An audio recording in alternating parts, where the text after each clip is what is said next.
Live on your mental health now, managing stress about politics between now and November 5th.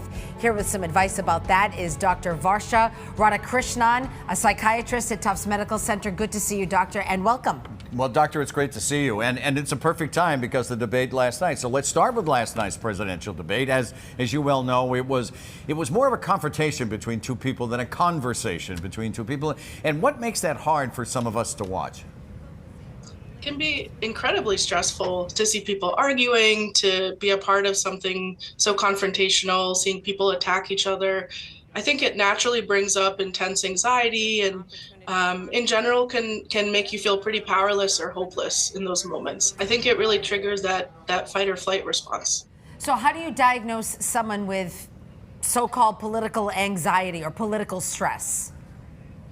So political anxiety and political stress, they're not quite formal psychiatric diagnoses, but politics can absolutely serve as a major trigger and stressor, especially when it brings up those feelings of anxiety, uncertainty, lots of worry about the future, can bring up feelings of hopelessness, anger, even despair.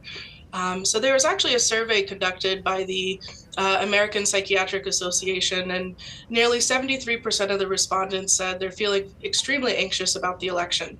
And currently, political anxiety and stress have been recognized as new areas of study within psychiatry and psychology, and they can absolutely affect physical and psychological health.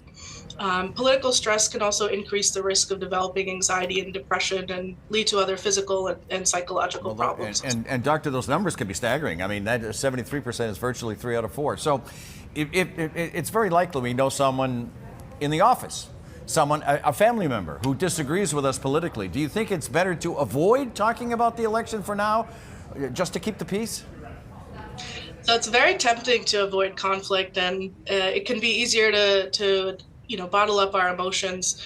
But conflict avoidance in and of itself can definitely lead to worsening anxiety, depression, feelings of loneliness in the long run. So it's so important to be able to express how you're feeling, and sometimes disagreement can even foster growth and deeper understanding. All right, Dr. Radhakrishnan, thank you so much for joining us. We appreciate it. Thank you, doctor.